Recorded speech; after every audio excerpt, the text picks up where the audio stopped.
She didn't raise her voice. She didn't fight back. She simply sat there while they mocked her wheelchair, her past, her sacrifice. But what those bullies didn't know was who she really was. And within 30 minutes, the entire U.S. Army showed up. Yes, they surrounded the cafe. And when her son in uniform walked in, the entire room changed forever. Before we dive in, tell us where in the world are you watching from? And don't forget to hit that subscribe button because tomorrow's episode is truly mind-blowing. Every morning at exactly 8:15, Scarlett Jameson rolled herself into a quiet little diner called Red Pines Café, nestled in the sleepy town of Ashbrook, Virginia. The morning sun always cast long golden beams across the wooden floor, and that was her favorite part before the day truly began. Scarlett was 42, her arms still strong from her days in the Air Force, a contrast to the wheelchair that had become part of her life for the past 7 years. Kandahar had taken her legs, but it hadn't taken her fire. She wore plain clothes, usually jeans and a flannel shirt, but always had two things on her: a woven paracord bracelet in camo colors, and a folded letter from the vice president thanking her for pulling 3 airmen from a burning Humvee before it exploded. Most days she sat at the same corner table, smiled at the regulars, and ordered her usual eggs over easy, wheat toast, and a black coffee with 2 sugars. That day, though, something felt different. The cafe had just been mopped, the floor a little slick, and when her front wheel caught on a warped board, her breakfast tray slipped from her lap and crashed onto the ground. And then, the laughter started. The tray hit the ground with a dull thud, eggs splattered, toast folded, and her coffee soaked everything like an exclamation point to her already heavy morning. Scarlett bent down instinctively, trying to retrieve what she could, her fingers awkward and slow nerve damage from the same explosion that stole her legs. Her body was used to this. Her pride, not so much. From a nearby booth, laughter erupted sharp, unmistakable, the kind of sound that doesn't just mock but wounds. "Well, look at that," one of them snorted, a tall kid, maybe 21 in a hoodie that cost more than her entire outfit. "Nice moves, wheels, and they let you touch weapons." Scarlett didn't respond. She'd learned silence was often safer than dignity. 2 more joined in. "Yo, did you see that burger fly one howled? I hope she didn't serve like she rolls, 'cause damn." The leader leaned back in his seat, flashing a grin full of entitlement. "Come on, lady. You're not seriously going to sit there and act like you served in uniform." What? The military hiring anyone now? The laughter wasn't just cruel, it was loud. The cafe went quiet. Chairs stopped scraping. Conversations froze mid-sentence, but no one said a word. Not the man behind the register pretending to be busy with receipts. Not the older couple hiding behind their menu. Not even the waitress who looked barely out of high school and stood frozen, clutching a coffee pot. Scarlett straightened slowly, her hands now shaking not from fear, but fury and restraint. "I hear just fine," she said finally, voice low but solid. "Better than you'd think." The tall one, clearly the ringleader, stood and sauntered over, peering down at her as if to see what kind of woman had dared to answer. "So what are you then?" he said mockingly. "Some sad vet with a fake war story and a camo bracelet." He reached down, trying to grab the corded band on her wrist. Cute accessory. She jerked her arm away, and he smirked. Her fingers, trembling slightly, tried again to pick up what was left of her breakfast. The pain in her joints made it harder than usual. The burger slipped again. More laughter. "Look at this," the boy sneered, mimicking her with exaggerated spasms.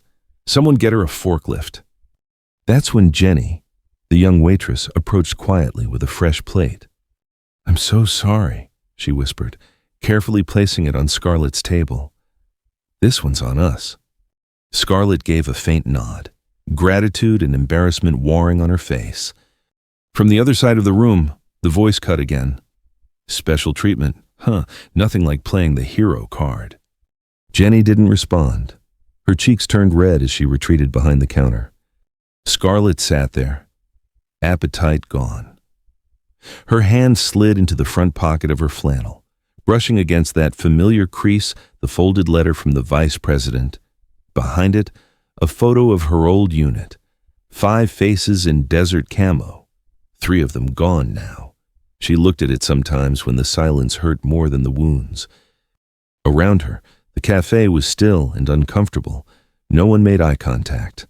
A mom hurried her 2 kids out the door. A businessman with AirPods turned up his music. A man in a Vietnam vet hat kept his head low behind a newspaper. But one set of eyes didn't look away. A little boy, no older than 7, stared at her from the next booth. He wore a Captain America shirt and held a crumb-covered muffin like a shield. "Mommy," he whispered, louder than he meant to. "That lady's wearing a soldier bracelet like Uncle Tom's." His mom hushed him quickly, but Scarlett turned and gave the faintest smile, the kind that said, "Thank you for noticing, for seeing me." She reached for her coffee when her phone buzzed. The screen lit up Ethan, her son. The profile picture was him in his Marine dress uniform, smiling, standing tall. "Hey, Mom," came his voice clear and warm. "I just got a video from Jenny's brother. What's going on over there?"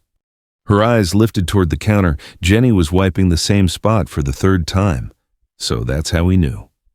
"It's nothing, sweetheart," she replied quietly. "Just some kids being stupid. I'm used to it." There was a pause. Then his voice, lower now, firm. "Those aren't kids. They're grown men." "Ethan, please, I don't need—" "Where are you sitting right now?" "My usual, corner by the window." Another pause. "Stay there." "Ethan, don't you dare." But he had already hung up. Scarlett stared at the screen for a long second, heart pounding. She looked up and saw the ringleader smirking. "Uh-oh," he said mockingly. "Calling for backup. What are they going to do, carry you out?" His friends laughed again, but one of them looked down, clearly unsure now. Scarlett didn't respond. She closed her eyes, exhaled deeply, and unwrapped the second burger. Whatever was coming, she would face it sitting tall. Exactly 28 minutes after Scarlett hung up the phone, the stillness outside the diner broke with a distant, deep rumble. Not a storm, not traffic. It was the low, unmistakable growl of military engines. Inside, Red Pines Café. Forks paused halfway to mouths. Conversations faltered. Even the ringleader, still lounging like a king on a plastic throne, glanced toward the window, his smirk faltering. Then they came into view. First, 2 Humvees in desert tan pulled in with practiced precision. Then, a light armored vehicle rolled up behind them, blocking the entrance to the parking lot. The convoy idled outside, silent but commanding, like lions sitting quietly before a roar. Gasps filled the room. "What the hell?" one of the bullies muttered, shifting uncomfortably in his seat. The doors of the vehicles opened in unison. Soldiers, 12 of them, emerged in full uniform. Boots hit the pavement like thunder, synchronized and firm. Their faces were unreadable. They didn't shout, didn't run. They moved with purpose, with respect. They formed a perimeter around the building, standing guard, silent and still. Inside, time seemed to bend. The bell above the diner door jingled once. A tall man stepped through. His posture screamed military discipline, broad shoulders, clean-cut hair, captain's bars gleaming on his collar. His face, though weathered, held a fierce calm. His eyes scanned the room with the precision of a man trained to assess threat before warmth. And when those eyes landed on Scarlett, he moved. Not a word wasted. He strode directly to her table, stopping exactly 2 feet away. And then, before everyone, he saluted. A crisp, sharp, perfect military salute that cut through the silence like a hymn. "Sergeant Jameson," he said, voice firm enough to carry to the back wall. "Echo Company, 2nd Battalion, reporting present." Scarlett's breath caught. Her eyes widened. "Ethan." The man, her son, lowered his hand slowly and offered her the faintest smile. "You shouldn't have," she whispered, the edges of her voice cracking. At that moment, The three bullies might as well have been made of wax. They didn't move, didn't blink. The one who had mimicked her earlier looked like he wanted to sink through the floor. Ethan turned away from his mother, facing the room, but his gaze stopped on the table where the three young men sat. "This establishment," he said loud and clear, "houses someone who deserves more than silence." He nodded toward Scarlett. Sergeant Scarlett Jameson, former Air Force medic.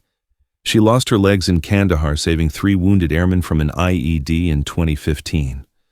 That woman. He paused, letting it land, is my mother. You could hear the floor creak beneath shifting feet. One of the boys whispered, "Oh God." Another stood up only to find a soldier quietly blocking his path. "Going somewhere?" the soldier asked, almost conversationally. "Or would you like to say something to a real soldier first?" No threats, no raised voices. Just presence. Scarlett sat still, emotion unreadable, but her hand gripped the edge of the table. One silent tear traced down her cheek, catching the glint of morning light as it fell. Ethan knelt beside her and pulled something from his pocket. It was his unit insignia, a patch worn and frayed from real combat. He placed it gently beside her untouched burger. "The men who got me home," he said, voice soft but piercing, "asked me to give this to you. Sergeant Lyman's son just finished basic.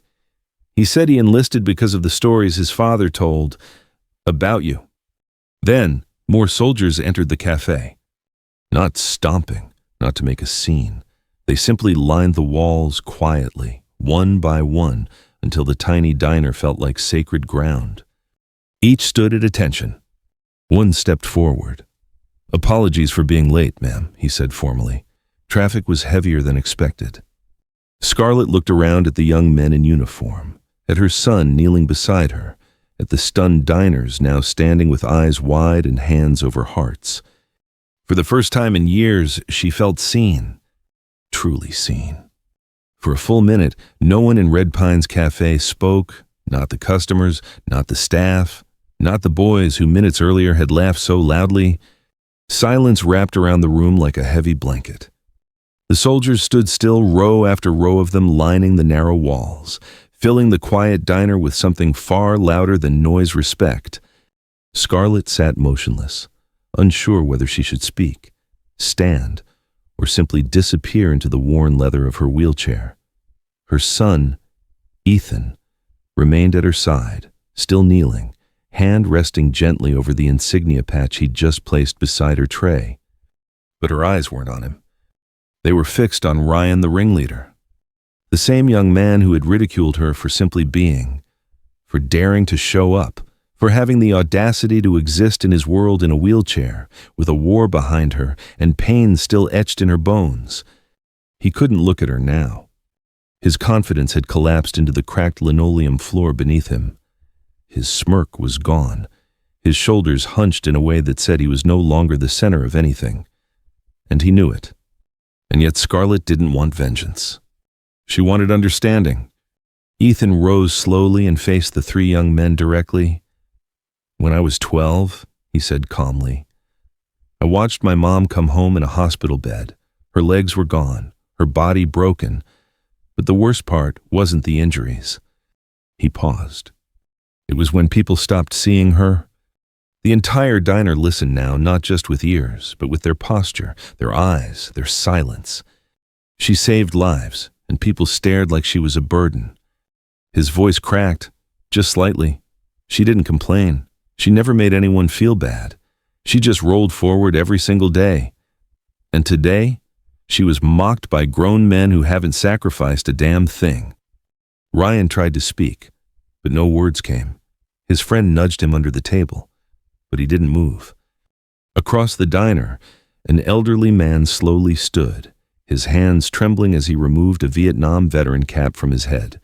Without a word, he placed it over his heart. The ripple had begun. A woman sitting by the window stood and pulled her young daughter up beside her. She whispered, "Look at her. That's what courage looks like." The girl stared wide-eyed at Scarlett, her little hand clenched tightly around a half-eaten cinnamon roll. One by one, people rose from their seats. No applause, no cheers, just reverent silence and the sound of chairs being pushed back respectfully. Scarlett blinked through tears that refused to stay hidden. She didn't want this attention, but something in her heart cracked open, something that had been tightly held shut for years. Not pride, not sadness, relief. Not everyone had forgotten what service meant. Ethan leaned closer. "You okay, Mom?" She gave a small nod. "Yeah," she whispered, "but let's finish the coffee before it gets cold." He smiled, just a little, then turned to Ryan's table. "You don't have to say anything," he told them, "but maybe one day, when someone's showing up every morning, carrying something invisible, you'll remember this." Ryan swallowed hard and stood. For the first time, he looked directly at Scarlett. "I'm sorry," he muttered. It wasn't loud, it wasn't eloquent, but it was real. Scarlett looked at him, her voice steady and kind. "Apology accepted," she said, "but respect isn't just words. It's how you treat people when no one's watching." The boy nodded, then sat down again, quiet, changed. The moment wasn't about humiliation. It wasn't about dominance. It was about recognition. Recognition that sometimes the strongest people in the room are the ones who've been sitting in silence, carrying weight no one else can see. Outside, the sun had climbed higher. Inside, something invisible had shifted. Scarlett picked up her fork. Around her, the soldiers held their line not to intimidate, but to honor. The kind of honor that doesn't need medals or speeches. And slowly, the diner began to breathe again. The energy was different now. More humble. More awake. Scarlett Jameson didn't ask for respect, but today she got it. And for the first time in a long while, she believed it again. As Scarlett sat quietly in her corner of the Red Pines Café, the sound of forks and coffee cups gradually returned, but it wasn't the same cafe anymore. Something had changed, not just in the room. In her, it had been years since anyone looked at her and saw more than the chair, more than the scars, more than the silence. But now, strangers were standing. Children were whispering to their mothers.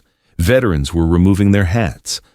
A boy who once mocked her couldn't meet her eyes without guilt clouding his. She had shown up for breakfast and ended up showing an entire room what strength really looked like. And it wasn't over. Ethan reached into his jacket and handed her a folded envelope. "I wasn't supposed to give this to you until next week," he said, his voice gentler now. "But today felt right." Scarlett raised an eyebrow.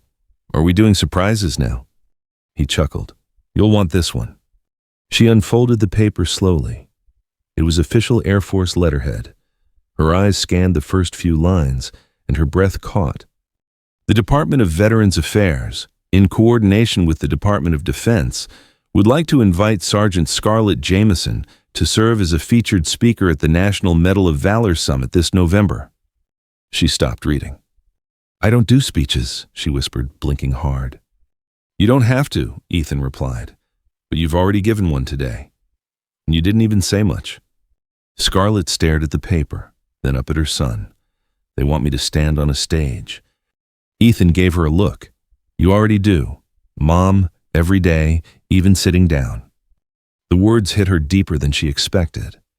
Because the truth was, for years she'd believed her part was over, that her sacrifice had already been made, that there wasn't a next chapter, only the echo of what had already been. But now, there it was. An opportunity.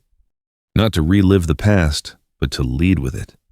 She thought of all the young women coming home with scars no one could see, of the veterans sitting in silence in towns across the country, fading into the background while others pretended not to notice. She thought of every moment she felt invisible, and how many others were still living in that same fog. She looked at Ethan. "You're serious about this?" He nodded. "You'd be the first female combat medic to ever speak at that summit, and people are ready to hear you." Scarlett exhaled slowly. Her hand rested on the table beside the insignia he had left there, now slightly smeared with coffee, but more powerful than ever. A waitress passed by Jenny. Her hands still trembled slightly, but her eyes were full of emotion. "Sergeant Jameson," she said quietly, would you sign this?" She held out a small notepad. Her fingers nervously revealed a drawing done in pencil, a sketch of Scarlett in her wheelchair, saluting, with a backdrop of mountains and stars. At the top, in crooked handwriting, "Strength doesn't always stand." Scarlett's heart swelled. "I'm not a hero," she said softly. Jenny smiled through glassy eyes. "You are to me." Scarlett took the notepad, wrote her name with steady care, and handed it back. At the door, the little boy in the Captain America shirt waited shyly, holding something in his hand, a folded piece of paper, a crayon drawing. This time, Scarlett wheeled herself over to him. "What's this?" she asked. "It's you," he said proudly. "You're wearing a cape, like my uncle said real heroes do." Scarlett looked down at the child's art stick figure, wheelchair, a blue and red cape flying in the wind. Her eyes stung again. She tucked it gently beside the vice president's letter in her jacket. "Thank you," she whispered. As she turned to leave, Ethan beside her. The soldiers still lined the path out of the café. Each one saluted her again, not out of habit. Out of gratitude. Outside, the air was crisp and the sun caught on the windows like gold. Scarlett paused before stepping off the curb. There was a time when she thought her story had ended in a sandstorm halfway across the world.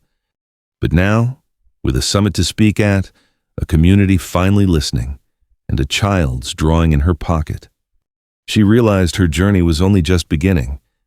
In the weeks that followed, Scarlett Jameson's life shifted quietly, but profoundly. It wasn't the kind of change people post about or celebrate with balloons. It was deeper than that, more sacred. It began with a letter, then a phone call, then another. Veterans groups wanted to hear her story. Schools asked her to speak to their students. Even the small-town paper ran a full-page article about the day the Army came to Red Pines Café, with a grainy photo of her surrounded by soldiers, her son kneeling beside her, hand over her insignia. But for Scarlett, growth wasn't found in headlines. It was in the mornings that felt lighter. The mirror that no longer reflected someone broken, but someone becoming. For 7 years, she had measured her worth in silence.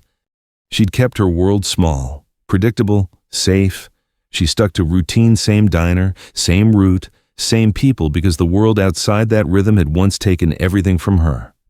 Now, she began to expand again. Her first speech was terrifying.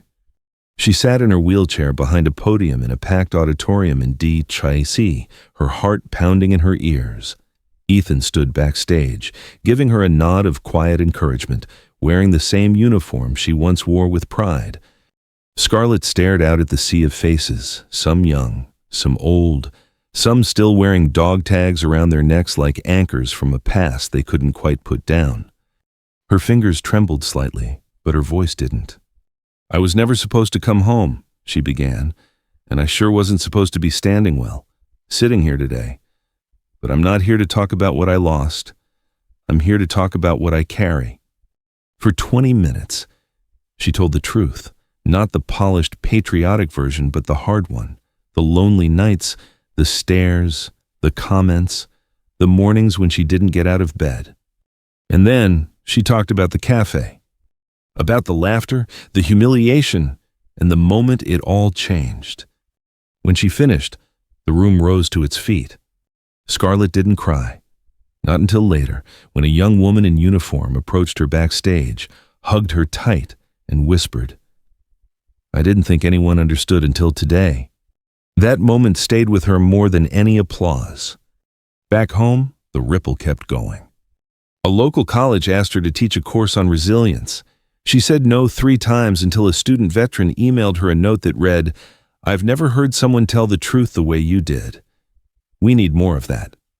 She said yes. She started volunteering with a peer support group, sitting in circles of men and women who looked tough on the outside but carried invisible wounds. Sometimes she said nothing, just listened. Sometimes her words cracked open people who hadn't cried in a decade. And every Sunday morning, she still rolled into Red Pine's café. But now, people saw her.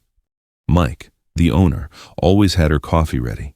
Jenny, the waitress, now in her final year of nursing school, often sat with her after shift just to talk.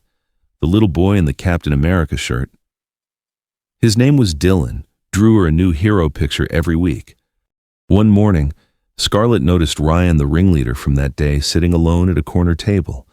He had a book open, a journal, and when she passed by, he looked up and gave a respectful nod. No smirk, no shame, just growth. He never apologized again. He didn't have to. His posture had already done it. Scarlett no longer carried the weight of that day like a scar. Now it was a marker, a reminder of how far she had come, of how far others could still go. Because growth isn't loud. It's the soft bravery of showing up again. It's the quiet strength of answering when the world calls you forward. It's the whisper that becomes a voice, and the voice that becomes a beacon.